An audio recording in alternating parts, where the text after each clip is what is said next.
sabar dalam ketaatan. Yang kedua, sabar dalam meninggalkan kemaksiatan. Ya, ya tadi karena tadi ya, contohnya misalkan ketika kita akan ngomongin orang gitu ya, ditahan. Ya, kemudian juga akan berkelahi, kan sudah bilang ana soimun gitu ya, saya berpuasa tahan gitu ya. Nah, sedang marah juga tahan. Jadi gitu ya. Jadi sabar dalam meninggalkan kemaksiatan. Kemudian yang ketiga adalah sabar dalam menerima takdir. Sabar dalam menerima takdir. Kemudian kalau kita melihat pada ungkapan Ibnu Rajab, ya. Nah, sabar dalam mengerjakan ketaatan kepada Allah, sabar dalam meninggalkan larangan, dan sabar dalam menerima takdir adalah, ya, ini tentu menjadi salah satu hikmah yang akan kita ambil dengan puasa ini, ya. Nah,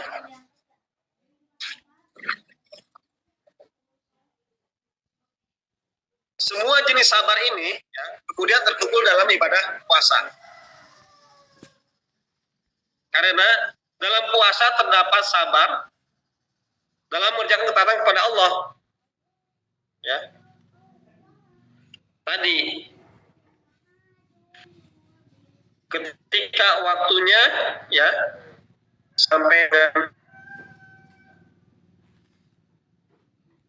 maghrib ya, sampai maghrib ya, walaupun 5 menit lagi, walaupun 2 menit lagi, ya bersatu gitu, tahan ya, gitu ya.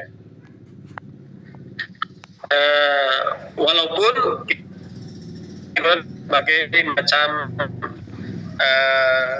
persiapan tadi ya. Nah, itu ya. Jadi yang kedua, bagaimana dengan puasa ini akan melatih kesabaran. Yang pertama adalah melatih ketaatan pada Allah Subhanahu wa taala, yang kedua melatih kesabaran. Yang ketiga, dengan itu bisa meredam syahwat. Bisa meredam syahwat. Jadi ya biasa ya, kalau kita kan sudah menjadi daluri untuk hewan jenis ya.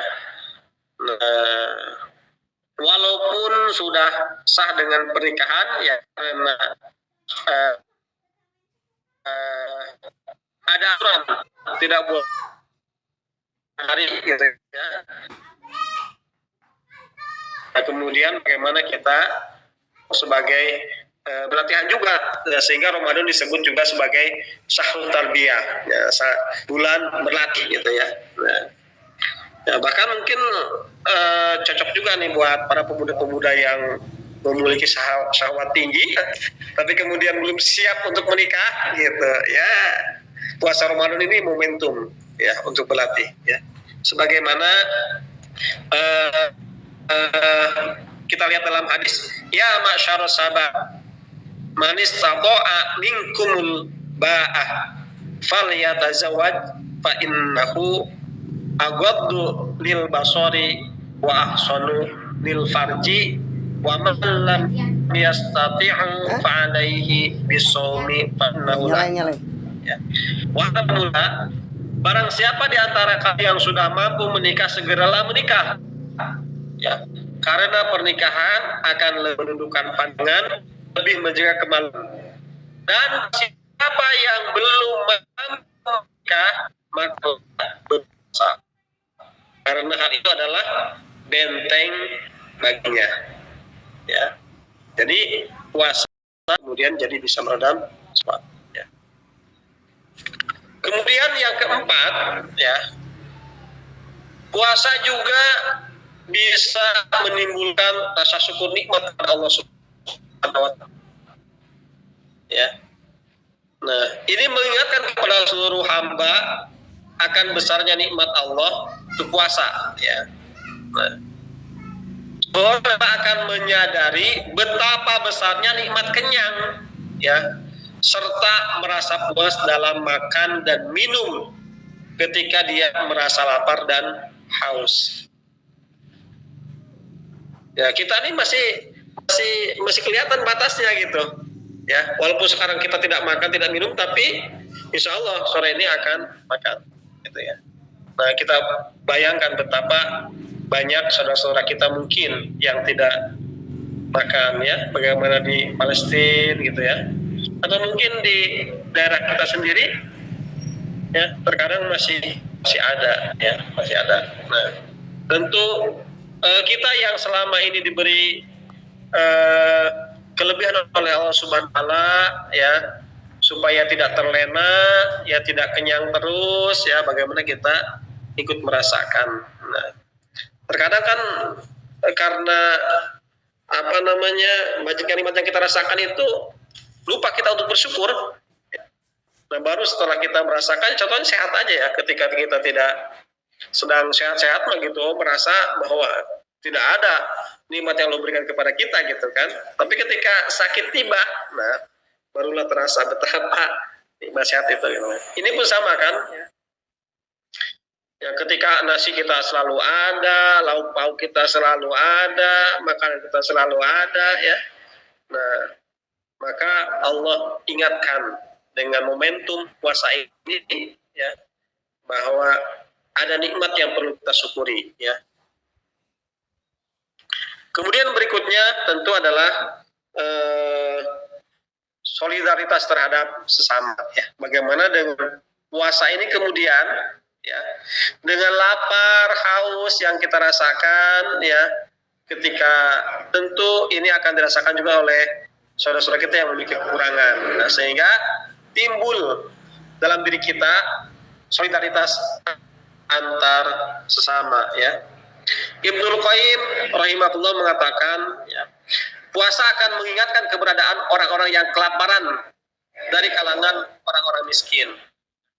Kemudian Ibnu Humam rahimahullah berkata, sesungguhnya tatkala orang yang puasa itu merasakan sakitnya rasa lapar pada sebagian waktu, hal itu akan mengingatkannya pada seluruh keadaan dan waktu yang akan membawanya bersegera untuk peduli kepada orang yang kurang mampu.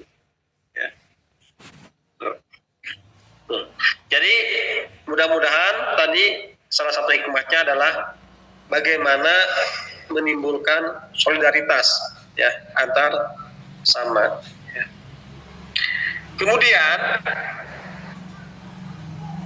yang keenam hikmahnya adalah meraih derajat takwa. Ya, meraih derajat takwa, la'allakum tattaqun. Ya. Jadi sebagaimana dalam Quran Al-Baqarah 183, ya. A'udzubillahi minasyaitonirrajim. Ya ayyuhalladzina amanu kutiba alaikumussyiyam kama kutiba alal ladzina min qablikum la'allakum tattaqun. Ya.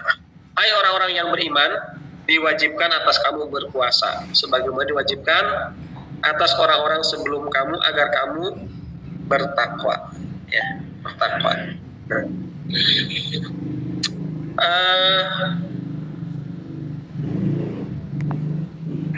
Bila orang sedang berpuasa, ya, kemudian terbetik di dalam hatinya untuk mengerjakan maksiat, ya, maka kemudian dia akan menahan dan meninggalkannya. Ya.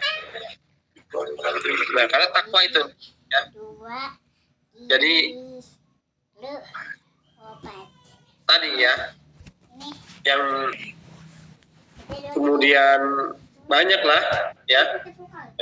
Apalagi kita sudah ketemu untuk gibah gitu, ya. Ini biasa amal maksiatnya yang paling sering banyak terjadi, ya, Pak, ya, pada semua orang, ya, baik laki-laki ataupun perempuan, biasanya sama aja. Cuman yang membedakan paling temanya saja, ya. Ya, biasa itu. Sehingga bagaimana dengan puasa ini selalu kita teringat, kita harus menahan gitu, ya. Nah kemudian ternyata dengan puasa ini juga bisa menjernihkan hati dan pikiran. Ya. Nah, dengan meninggalkan berbagai kenikmatan dan keinginan, ya, ketika berpuasa pikiran hati menjadi jernih dan bersih. Ya. Karena biasanya kenyang itu ya melalaikan, melupakan, ya, gitu. Ibrahim bin Adam berkata, barang siapa mampu menahan perutnya akan mampu menjaga agamanya. Ya. Jadi barang siapa mampu menahan perutnya akan mampu menjaga agamanya. Barang siapa dapat menguasai rasa lapar akan meraih akhlak yang mulia. Karena maksiat kepada Allah sangat jauh bagi orang yang lapar dan sangat dekat bagi yang kenyang. Kenyang dapat mematikan hati karena orang yang kenyang akan banyak senang, gembira dan tertawa. Ya, ini kata Ibrahim bin Adam. Ya. Jadi ternyata selalu kenyang juga tidak baik. Ya. Tidak baik, sekali-kali perlu lapar. Dan sepertinya sekarang kita ya Anda rasakan sendiri ya. Kalau di luar bulan puasa ya sepertinya Senin Kamis juga sudah mulai kendor ini. Mungkin Bapak dan Ibu sekalian tidak lah, mudah-mudahan ya. Gitu. Nah, tapi insya Allah dengan adanya puasa ini ya, bagaimana kemudian kita bisa menjadikan momentum perubahan kembali ya. Dan contoh kauniannya itu bisa kita lihat ya, bisa kita lihat bagaimana ulat dengan berpuasa, ular juga berpuasa gitu. Itu contoh alamnya saja ya, contoh kauniannya ya. Jadi bagaimana kemudian ulat yang dia berpuasa dalam kepompong itu ya, kemudian kepada batas waktu yang ditentukan ya, dia bisa menjadi kupu-kupu ya, menjadi kupu-kupu.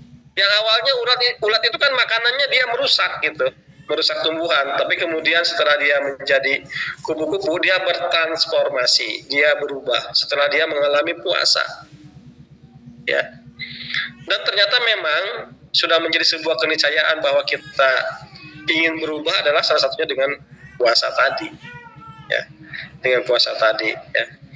Nah oleh karena itu maka mari kita selami hikmah-hikmah dalam puasa ini sehingga transformasi atau perubahan dalam diri kita bisa terjadi. Wallahu alam, itu mungkin yang dapat disampaikan pada sore hari ini. Selamat. Assalamualaikum. Waalaikumsalam warahmatullahi wabarakatuh.